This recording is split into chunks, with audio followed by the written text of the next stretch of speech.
આજરોજ બપોરે 2 વાગ્યે જય જય બહુચરનો જયઘોષ દેવ દિવાળીના યાત્રાધામ બહુચરાજીમાં ભક્તોની ભારે ભીડ ઉમટી પડી। મંદિર ટ્રસ્ટ દ્વારા દીપોત્સવ અને રંગોલીનું સુંદર આયોજન કરવામાં આવ્યું હતું। દેવ દિવાળી અને પૂનમના પવિત્ર અવસરે યાત્રાધામ બહુચરાજી ખાતે હજારોની સંખ્યામાં માઈ ભક્તો ઉમટી પડ્યા હતા। વહેલી સવારથી જ માતાજીના દર્શનાર્થે ઉમટી પડેલી ભીડ મોડી રાત સુધી ચાલુ રહેતી હોય છે। નવા વર્ષના પ્રારંભથી જ ધમધમતું બનેલું મહેસાણા જિલ્લાનું યાત્રાધામ એવું બહુચરાજી યાત્રાધામ દેવ દિવાળીના દિવસે ભાવિકોની ભવ્ય અને ઉપસ્થિતિથી ગુંજી ઉઠ્યું હતું અને છેલ્લા 15 દિવસથી સતત વધતી ભક્તિમય માહોલ વચ્ચે અને દેવ દિવાળીના વિશેષ ભક્તિમય વાતાવરણ સર્જાયું હતું। માઈ ભક્તો હાથમાં ધજા લઈને જય જય બહુચરના જયઘોષ સાથે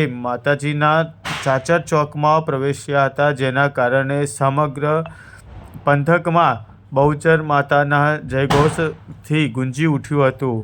વહેલી સવારથી મંગળા આરતીના હજારોની સંખ્યામાં ભક્તોએ દર્શન કર્યા હતા। આરતીના સ્વર સાથે સમગ્ર મંદિર પરિસરમાં ભક્તિમય વાતાવરણ ખીલી ઉઠ્યું હતું। નાચવા ગાતા ભક્તોના ઉત્સાહ અને ઉમંગ છલકાયો હતો સ્પષ્ટ દેખાઈ રહ્યા છે। જ્યાં આ દિવસે માતાજીની દિવ્ય સજાવટ સાથે મનોહર શણગાર કરવામાં આવતો હોય છે। ઉપરાંત અન્નકૂટ ભવ્ય મહાભોગ પણ ધરાવવામાં આવતો હોય છે। બહુચરાજીની જેમ શંખલપુર ખાતે પણ માઈ ભક્તોની ભારે ભીડ જોવા મળતી હોય છે, જ્યાં ભક્તોને શાંતિપૂર્ણ રીતે માતાજીના દર્શનનો લાભ લીધો હતો। દેવ દિવાળીના આ વિશેષ દિવસે બહુચરાજી ધામે ફરી એકવાર જય બહુચર માતાજીના નાદ સાથે ભક્તિમય શ્રદ્ધાનું અનોખું